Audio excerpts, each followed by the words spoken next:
Dream Psychology, Chapter 5, Interpretation. In the dream, as in the cartoon, you survey a picture whose elements do not lie in the same plane of focus. It is drawn, as it were, in 3 dimensions, and the meaning of some of its features do not lie on the surface, but in the background. One of the methods by which you get into the background and gain the proper perspective is the method of association. The farther back the true perspective lies, the more condensed and latent is the meaning in the symbol that lies on the surface. The meaning of a symbol may lie like a sunken vessel, with only the point of its mast at the surface, and its bulk in the deep, or it may lie close to the surface, like a tangle of seaweed. The intellect, which can only deal with meaning on one plane at a time, has as its task the adjustment of all these elements lying in so many different planes, and the welding together of them into a reasonably comprehensible form on one plane of focus.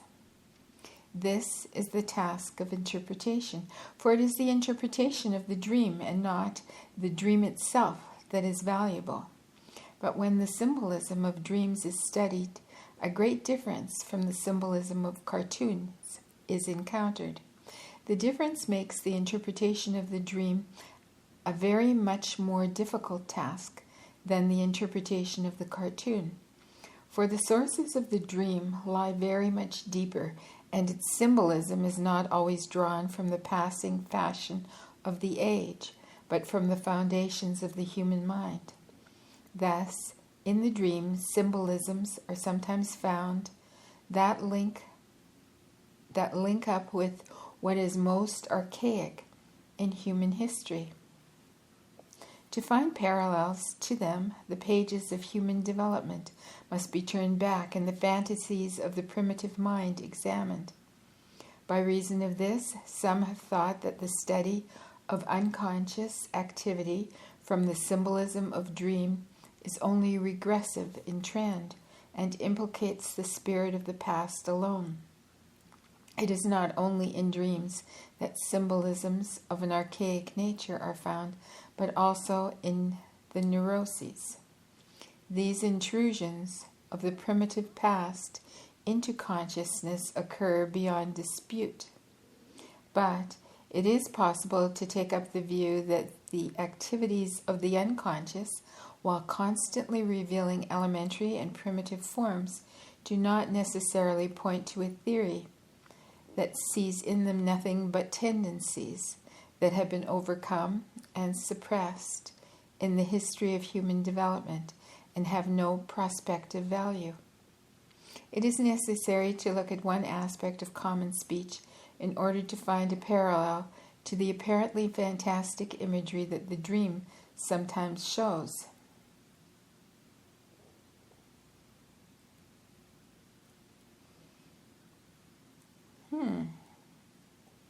Well, I must apologize here because one of the pages seems to be missing. Hence, I can't read it. I'm sorry. Okay, so I'm going to start at the page after that page. Well, that's odd, isn't it? The result is a symbolism, but it's not always a very deep symbolism. The tendency that exists for common speech to express meaning in the form of concrete illustration rather than in the abstract is similar to the tendency of the unconscious to clothe its activities in graphic form. In the former, the result is a language of imagery. This is seen particularly in Proverbs. Suppose the meaning it is desired to express is that it's better to make sure of one thing than to be uncertain of two. It is an idea that finds expression in numberless proverbs amongst most nations. It is the idea behind the saying that a bird in the hand is worth 2 in the bush, in English, or that 1,000 cranes in the air are not worth 1 sparrow in the fist, Arabic, or that he who hunts 2 hares leaves one and loses the other. Japanese. There are many other forms, but the meaning remains central and is extracted from the symbolism by the intellect. Proverbs of this concrete type are capable of graphic representation. A man might say that he dreamt he saw a lot of birds in the sky and that he had one in his hand. The dream would not in any way be unusual. If he had never heard of any proverbs that resembled it, he would mention it merely as something absurd and fantastic, particularly if he rarely dreamt. He would not see in it a resemblance to that activity in the human mind that is prone to cast human experience into allegory or symbol or symbolism or myth. Turning aside for the moment from the symbolism of proverbs, there is another form of symbolism that accompanies imagination. The imaginative man sees relationships and correspondences which are hidden from others. Now the imagination deals in metaphor. An imaginative bit of prose or verse is full of metaphor and allusion. This is a kind of symbolism in that, while the reality is circumscribed by a wealth of approximations, in itself it remains out of the picture. The focal point of the meaning is never visible as a primary experience to the spectator, but it becomes visible as a secondary experience through the spectator's own mind. In other words, he interprets, and this, perhaps, is the beginning of art. If the intellect were the only quality of the human mind, the whole of symbolism would not exist. Imagery, allusion, metaphor, allegory, myth, rhythm, music, fantasy, and poetry would be impossible. Literature would contain focused meaning only. Painting would be photography. But such a speculation is idle, for the intellect rests on that part of the human psyche that contains the activities responsible for those qualities, is fed by it, and out of it weaves its special pattern. We become accustomed to our fantasies, but we do not become accustomed to our dreams, for in our dreams we do things more strange and unexpected than anything we do in fantasy. And while fantasy seems intimate and closely linked with our lives, the dream comes, as it were, from a remote and unknown region. But just as there are fantasies that assume familiar forms, so there are dreams which are shared by many people. The dream of missing a train, the dream of flying, the dream of being naked, or the dream of losing a tooth are not peculiar individual products, but seem to be common to humanity. It is on this fact that the popular dream book is founded, in which a dream of a particular type must always have the same meaning. For example, 6 people may dream that they are flying. This may mean, according to a dream book, that happiness is in store for them, quite apart from their various conditions of life. Now, the idea that the same dream must always have the same thing mean the same thing is exactly comparable to the idea that the same action must always mean the same thing. But if 6 people get into airplanes and fly, the meaning of their actions may be entirely different. One may be learning to fly. One may be flying for a wager. One for pleasure, one for curiosity, one to overcome his fear, and one to carry a message. In the old views about dreams, it was recognized that their values were symbolical and that they required some kind of interpretation. The interpretations that were given were teleological. That is, they were regarded as products with a purposive and prospective aim. They were prophetic. But in seeking to put a definite value on their symbolism, the help of the dreamer was not invoked, so that interpretation became a matter of ingenuity. When Daniel interpreted Nebuchadnezzar's dream, He did not question the king about any of its symbols, but evolved the interpretation wholly out of his own mind. Now, there is an evident danger in this kind of method, for two men may dream of a horse, and one may connect the symbol with money that he has lost, and the other may connect it with a present he's going to give his wife. The symbol then has a totally different meaning and value for each of the dreamers, owing to the associations connected with it. Broadly speaking, associations may lead in two directions. There are reductive associations, which, like a chemical analysis, reduce the symbol into its elementary parts. This is the Freudian method of approach. On the other hand, there are constructive associations, which shape and develop the symbol to fit in with the immediate life of the dreamer, and so bring it to a level of the contemporary experience of a living thing. This method is used by the Zurich school under Dr. Jung. The following two dreams, coming from the same source, will illustrate the two methods. Quote, I was in a cave. A long, narrow passage through the rock led into the sea. I struggled through and found myself in the surf, battling for life. I got to a boat and was helped into it by F.W. End quote. The next dream is less definite, but its symbolism is round the same theme. I was in a ship on a broad river. On deck was a baby, naked, curled up in a curious way, apparently asleep with its knees bent up and its arms pressed tightly to the side with bent elbows. Someone threw it into the water, and then I saw a big ship with a great rent in her side. Someone said, "Oh, that often happens. It can be repaired easily." There was some wild maneuvering about the water, ships flying around in circles, and then I awoke. End quote. The symbolism of both these dreams is round the idea of birth.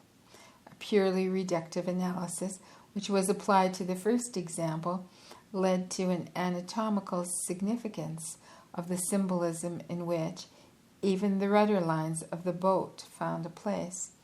The presence of F.W. was not quite accounted for. The association round F.W. were to the effect that he had offered the patient a post, which the latter was not willing to take. Now, F.W. may be left out of the dream altogether as a superfluity, and the birth symbolism alone examined.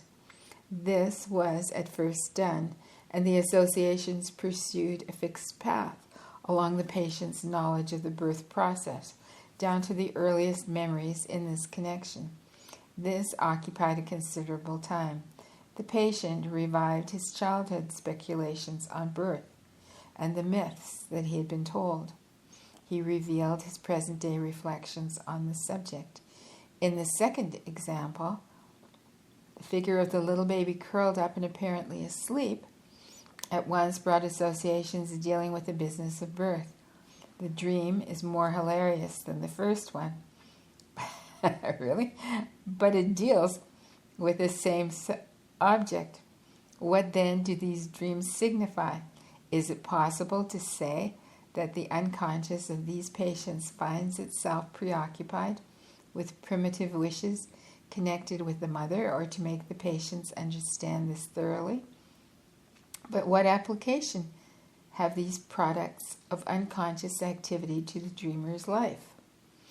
He may say that he never permits himself to think of subjects so elementary as birth, and then one may point out that it is a repression of a normal preoccupation of the mind, and that it expresses itself in the unconscious, and so finds a secret satisfaction.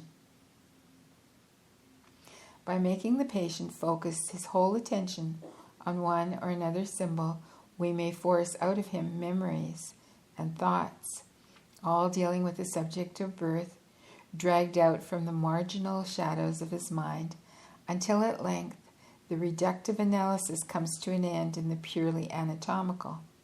The process is rather like picking all the scarlet threads out of a Turkish carpet. so as to understand the reason for its existence. And what is gained? What is gained is a certain insight into self, that to a certain type of objective or extrovert mind, which possesses little self-knowledge, is always useful. In the case of the subjective mind, we have usually only confirmed what was known already. If these two dreams be handled from the teleological point of view, as products with a perspective bearing upon a patient's life, the motive of the unconscious becomes more comprehensible. In the first dream, FW and birth are brought together by the unconscious. FW is a person who had offered the patient a post. The patient at the time was in difficulties but refused FW's offer. The unconscious brings together these two interests in the dream, the idea of a new post and a new birth. It approximates that which the dreamer did not approximate in waking life. It forms a new pattern of interests. How is the idea of new birth, of the person being born again, a metaphor common in speech to be put in pictorial form? A cartoonist, withheld by conventional considerations, would scarcely portray such an idea in obstetrical symbols, but the unconscious has no such limitations.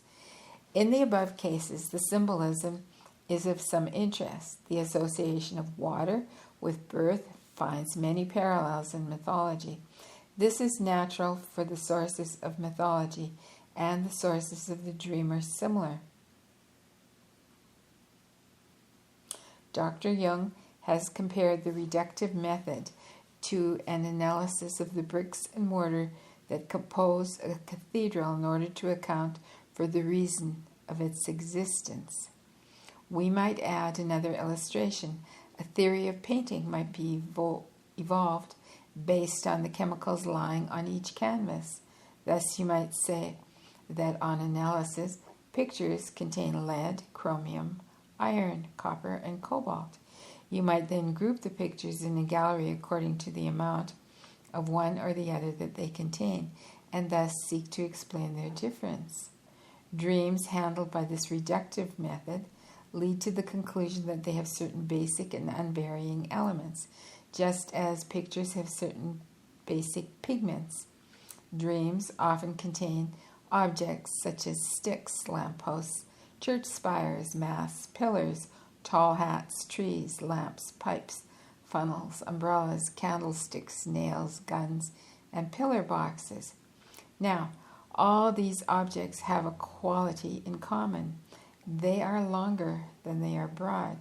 We might therefore say that these objects, when they encounter in dreams, have a similar significance. We could say that their significance was phallic. This theory would then correspond to the views of the school of psychology, which has grown up around the teachings of Freud. The analysis of a dream according to this method will always lead in the same direction. Like the chemical analysis of a picture, it will invariably discover certain ingredients. By the constructive method of association, the opportunities of interpretation are greatly increased. Through it, one escapes, as it were, from a confined space into a region of wide issues. The disadvantages consist in the fact that interpretations become more speculative. They can always be adapted in some degree to satisfy the dreamer or the interpreter. That is inevitable. The same may be said of the ordinary method of interpreting pictures in a gallery. The advantages of the reductive method consist in the fact that within its narrow limits, it gives a definite and absolutely final result. If you say that a picture of the dawn consists of 10 grams of chromium and 30 grains of lead, then it is quite definite and final.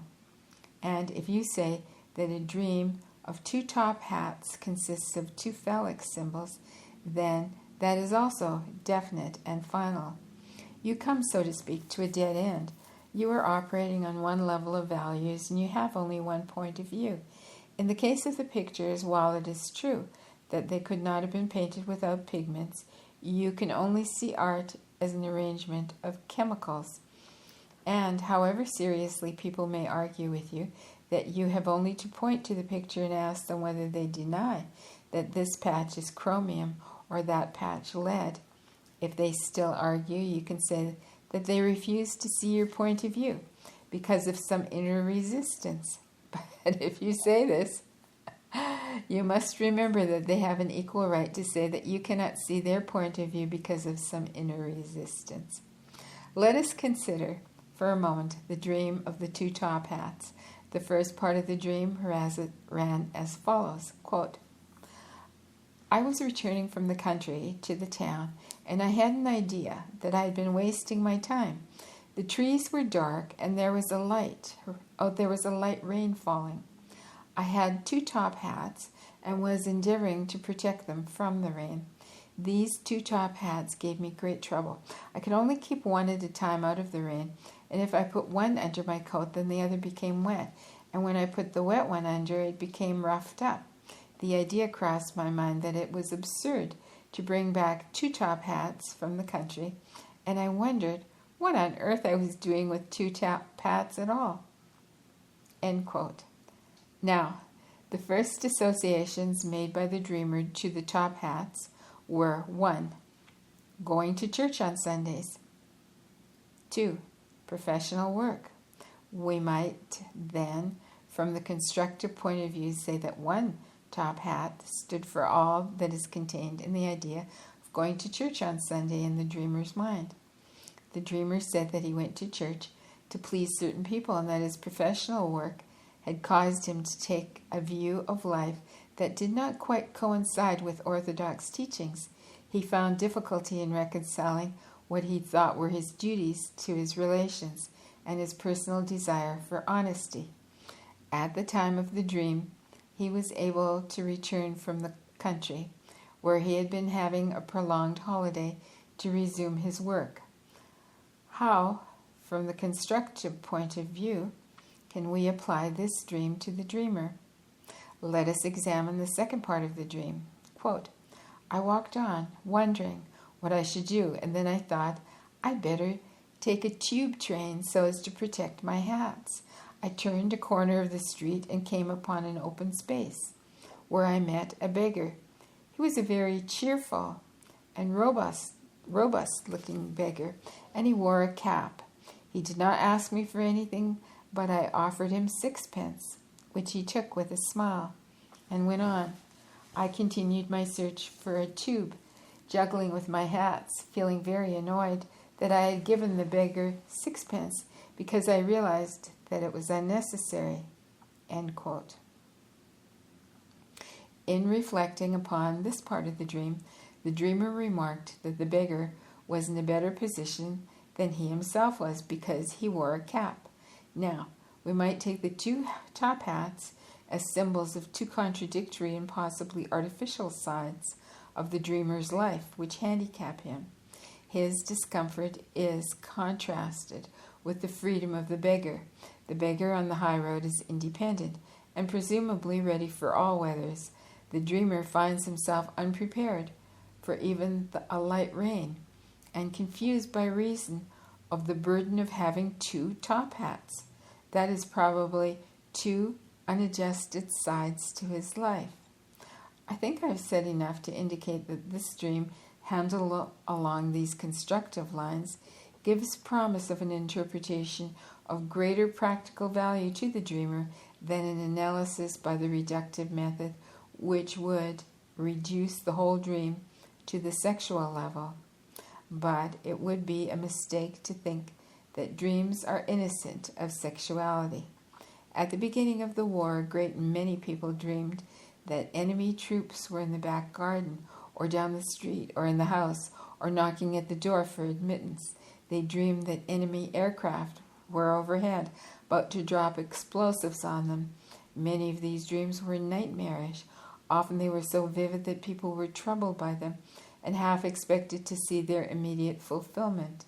It will be of interest, perhaps, to examine some of these dreams and through them approach the subject of symbolism and interpretation with which the rest of this volume is concerned.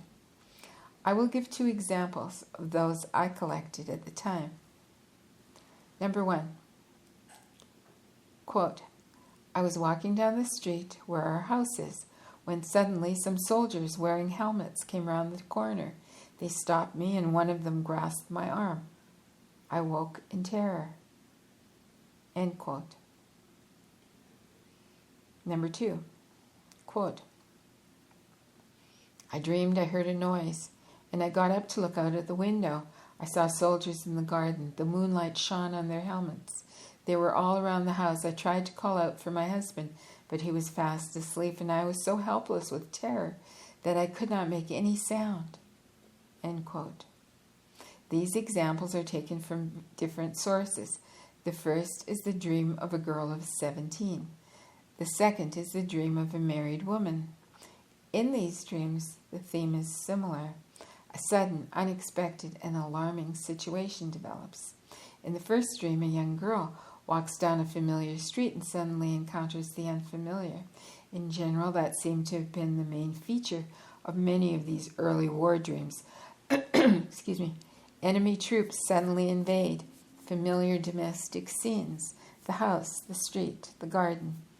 2 interests, totally opposite, are fused together by the unconscious. The resulting products might, to some, seem to contain wish fulfillments thinly disguised and sexual in nature. That would be the Freudian view. But other interpretations may be permissible. Let us suppose that the fear of invasion had been acutely conscious to the recipients of these dreams, which, in point of fact, was not the case. How far does this explain their dreams? If that were the case, then these 2 dreams would roughly represent what was a constant preoccupation of the waking mind.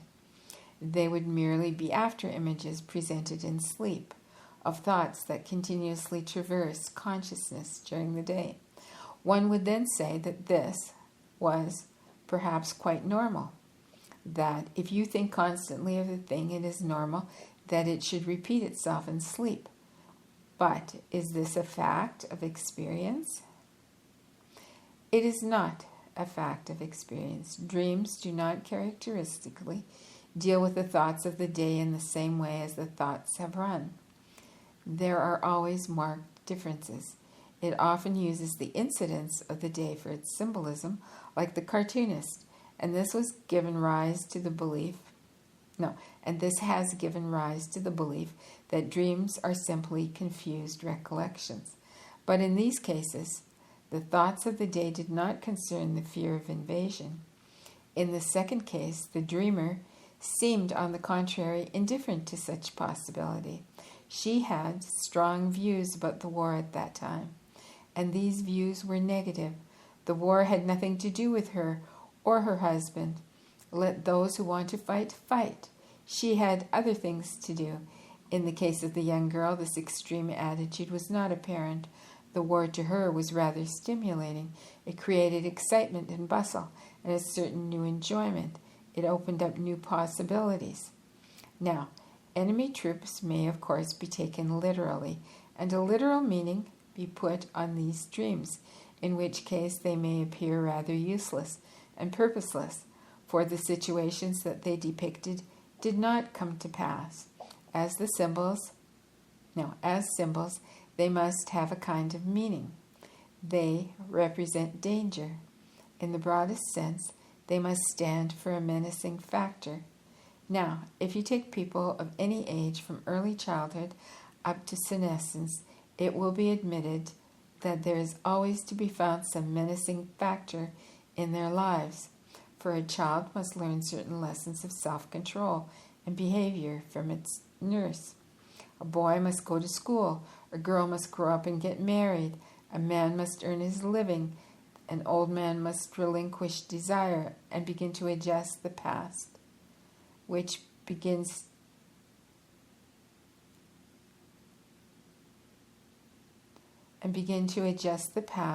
which begins to emerge from his unconscious. There is, in other words, a typical menace for a typical age, and each of these menaces demands an adaptation. A boy going to school comes up against his fellow creatures for the first time without the support of his mother. Life assumes a menacing aspect until the adaptation is made. Then life shows itself as another and new menace. This seems to be the plan behind individual development. When a national disaster like war arises, everyone is implicated in the general menace, and everyone has, in addition to the new public menace, what we may call his own private and personal menace. Both menaces demand adaptations. The two may naturally link up. To a young girl of 17, there is a latent menace that is typical, the menace of sex and its consequences. This is her private and personal menace, and of it she may remain only vaguely aware. It lies concealed as yet in the background, but a great deal of her interest and consequent action is indirectly connected with it. It deflects interest, as we have seen, when discussing the question of latent appeal, like an approaching magnet. In dreams and reveries, it may assume a definite form that is anticipatory to the eventual attitude in consciousness. When, therefore, a girl of this age dreams that a menacing factor confronts her suddenly round a corner of the familiar path, we may see in it something that is connected very deeply with inner problems. The foreign soldier who grasped her arm may be a symbol of life in a certain aspect. The reason why such a dream should come to her is to be sought for in mental background, where the immediate future is germinating. It is not to be sought for in the way in which she regards the war only. That has a lesser significance. The larger significance is that she is on the threshold of life, about to confront something unknown.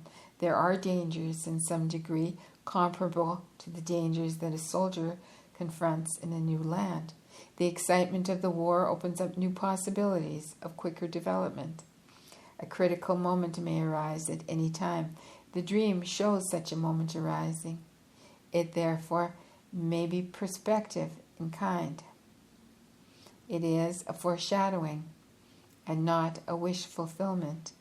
I have said enough to outline how it is possible to understand the symbol of the enemy troops in the first case.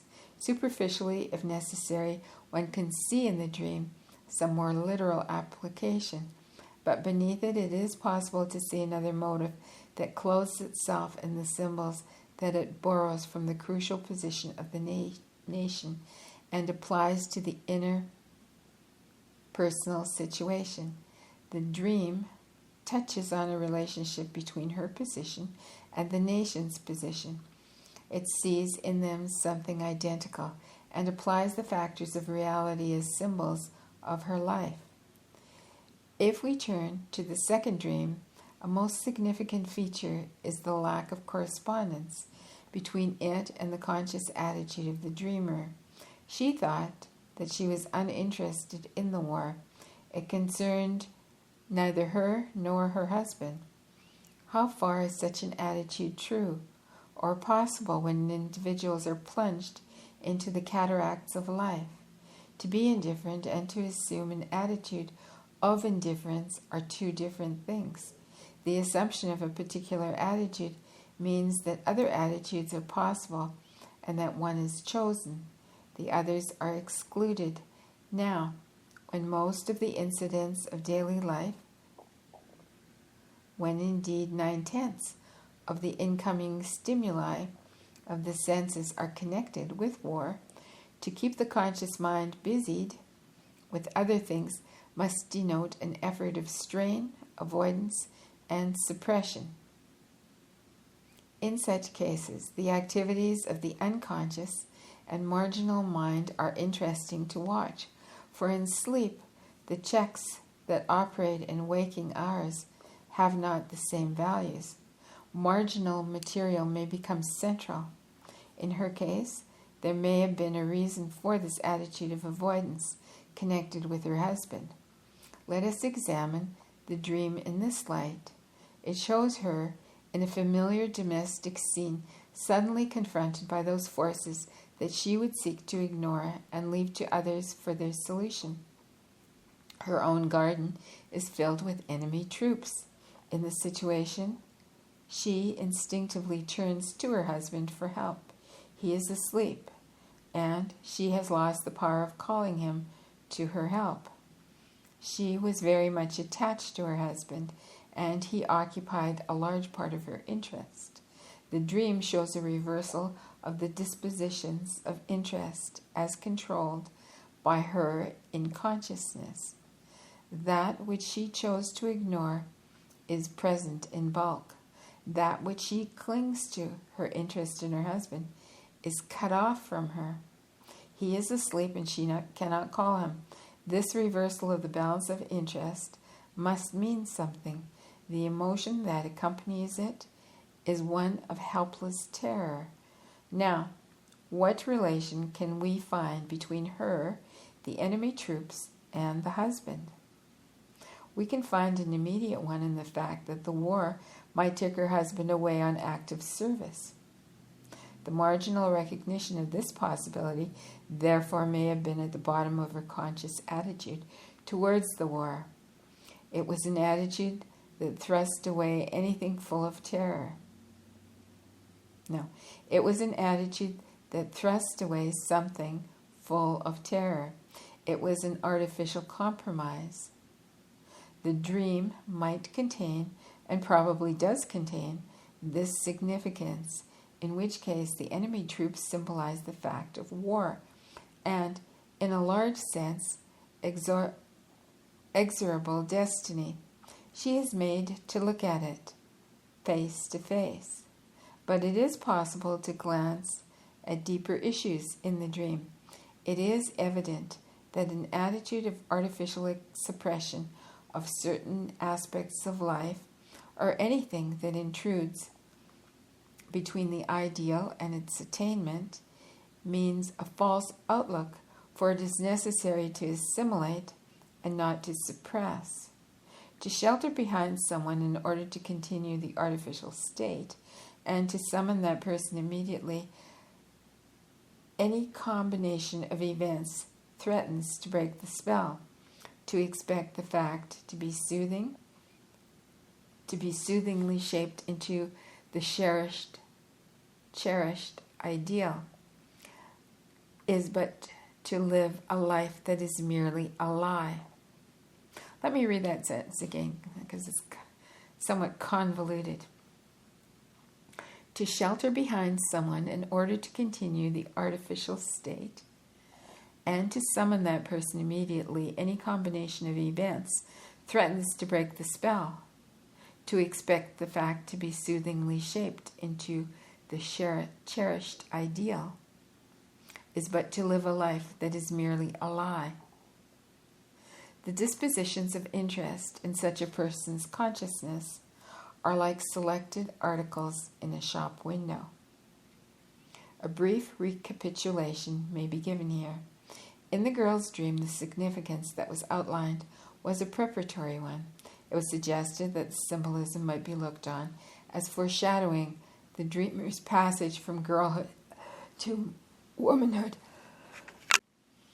She leaves her home and life in the form of a strange man. No. She leaves her home, and life in the form of a strange man suddenly comes on her while she is near the old and familiar scenes and grasps her arm. She awakes in terror. The second dream was given a corrective or compensatory significance in the sense that it was a reaction to a strain set up by the woman's deliberate, conscious attitude, both toward the war and toward anything in life that threatened her.